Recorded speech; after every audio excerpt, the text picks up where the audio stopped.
So, hi everyone, and welcome back to my channel. I am Sarah of Horror, and on here I review movies, TV shows, and talk about anything I find interesting.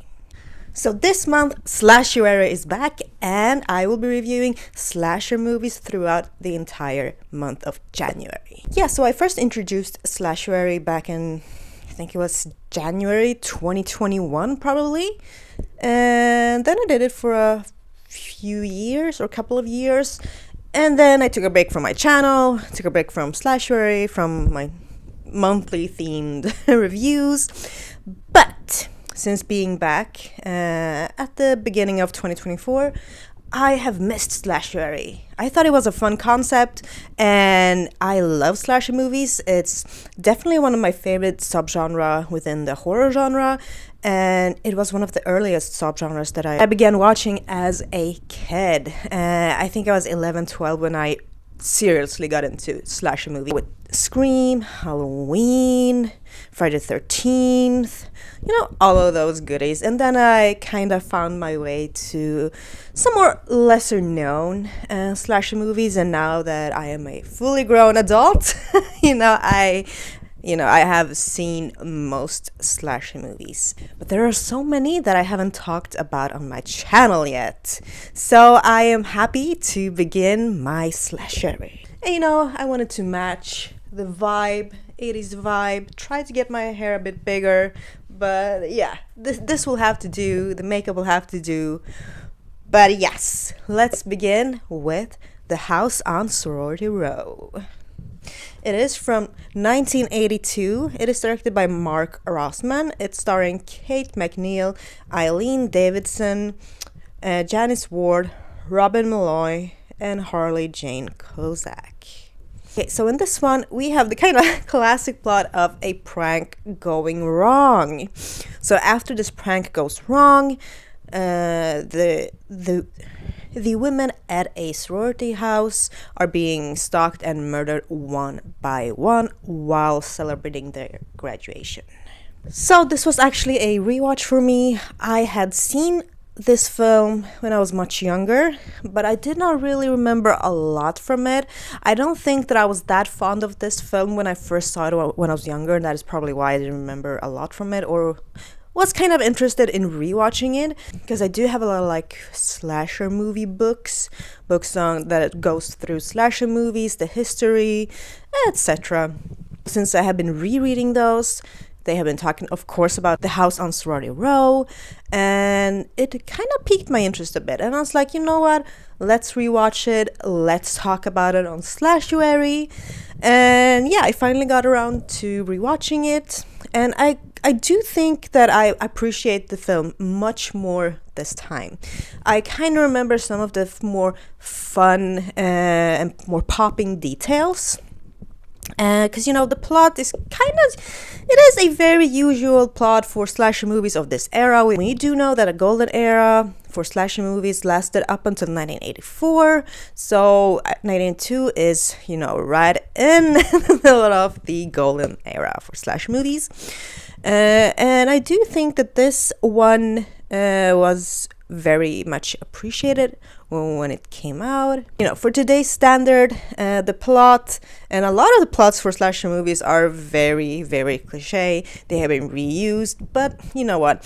That doesn't really bother me that much. Not every film has to be this kind of have a unique plot that kind of blows everyone's minds.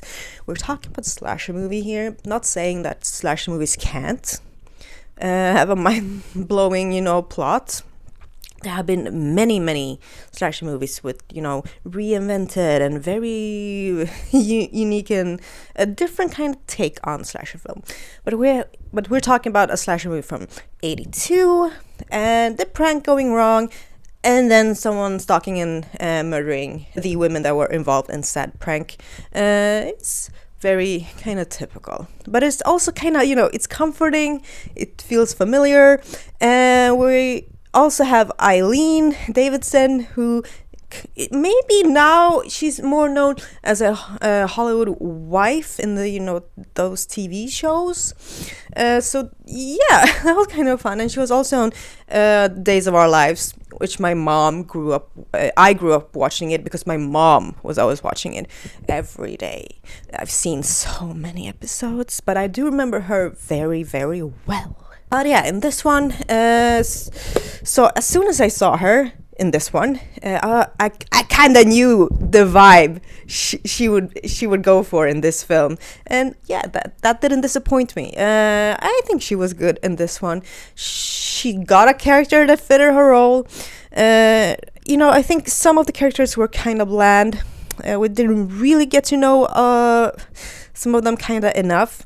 So that is the kind of downside in this film, that I do think there should have been maybe just a few minutes more added, just so we could get to know the women just a tad more. But still, it's okay.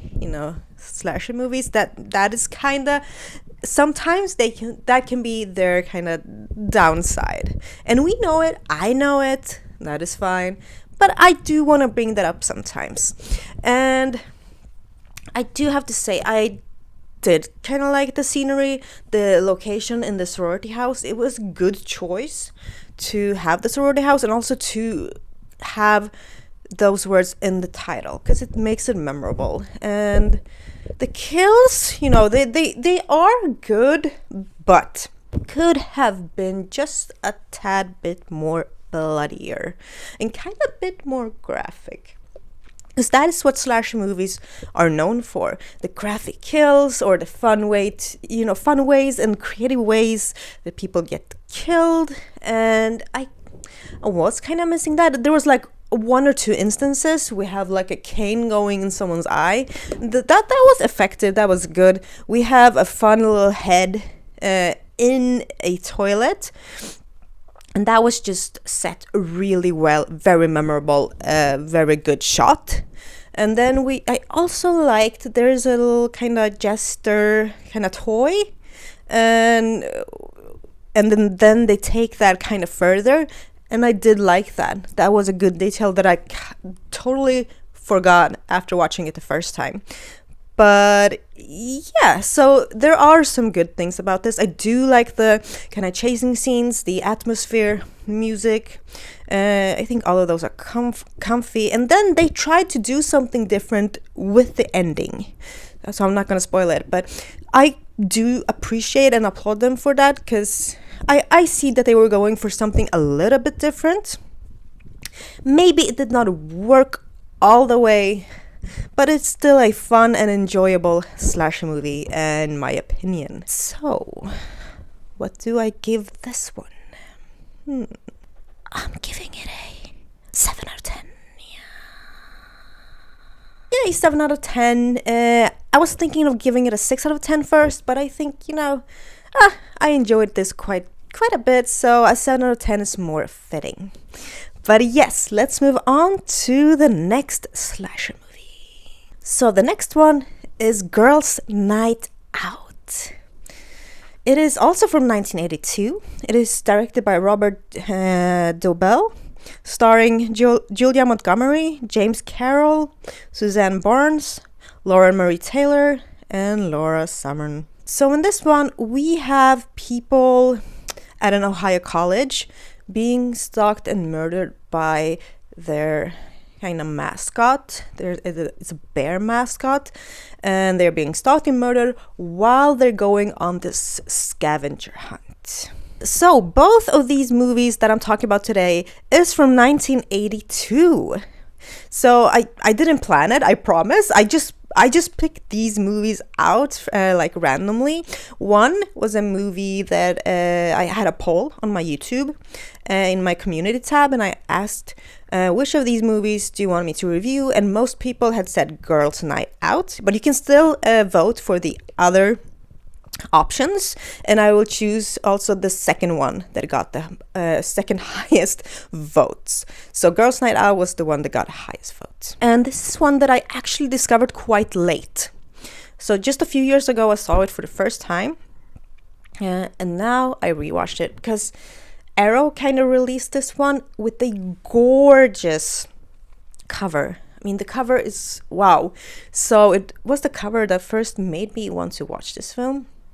It was a cool looking bear coming, attacking a woman on the cover, and the colors are just gorgeous. And yeah, so I started watching it and rewatching it, and I have to say that the film's biggest strength is definitely the bear mascot dress, that the bear mascot outfit that the killer is wearing. I think without that, the film wouldn't have been as interesting, because it kind of puts a fun little spin on the otherwise kind of boring set locations, or that it wasn't like lit properly. Sometimes it was a bit kind of, the colors weren't like popping. So when the bear mascot was in frame, the mascot stood out and made the whole scene kind of pop. So it was a good choice to have that one. And also the bear mascot has kind of claws on his hand, kind of reminiscent of Freddy Krueger, but this was before. So I was like, okay, interesting choice. Yeah. But I do have to say that the kills are a bit of a letdown. They do not show a lot. At the most, we get to see just some blood, like someone gets slashed or stabbed. We don't really get to see the slashing or stabbing, we just see some blood. That's it. So in that department, I was expecting a bit more, honestly. But I do still think it's a fun slasher. I had fun watching it. I do like the music. The chase scenes are really good, especially when we see the bear. I think the best kill is when the killer is getting the bear costume. That was the music in that scene just sets everything up so perfectly. And I think that is probably my favorite scene in the film. And then, of course, we have Lauren Marie Taylor, who was also in Friday the 13th Part 2. And I was happy to see her in this one. And yeah, I was rooting for her. I was like watching her in movies. But I do think we got to know so much more about the characters in this one, like with their struggles and problems and relationships with each other. And there was a lot of things and drama going on. But yeah, I mean, the story is okay. College setting, college kids being murdered while doing a scavenger hunt. But the scavenger hunt kind of adds something more to it. Just one more layer, because there's also like a radio host that is kind of keeping track of the scavenger hunt, and then the killer kind of calls in. So that's also interesting. We kind of hear the killer's voice. And then when it all kind of comes together, it kind of ties in kind of neatly. But I do wish that the ending was a bit longer. Had a stronger kind of impact. But still, I do think it's a fun slasher. Just, it doesn't have a lot of blood or creative enough kills. If it had that, it would have gotten a much, much higher grade. But yeah. Still a fun slasher. Oh. What do I give Girls' Night Out? I'm giving it a 7 out of 10. Yeah. So a 7 out of 10 for Girls' Night Out. 7 out of 10 for both films, actually. But as I said, had this had much more bloody and graphic kills, I think it would have gotten an 8, probably, maybe even a 9. Two good and fun, enjoyable slashers, and we'll see which 2 slasher movies I'll be reviewing next Sunday. I will do another poll, but you can still vote for the one I have up at the moment. Please do let me know what you think about these 2 slasher movies, and let me know your favorite slasher movies in the comments below. And when I'll be reviewing slasher movies throughout the entire month of January, and yeah, I'm super happy to be doing this Slashuary. So if you like my Slashuary theme, please give this video a like and comment something for the algorithm, of course, and don't forget to subscribe. But yeah, I hope you will have an amazing upcoming week, and I'll see you next Sunday.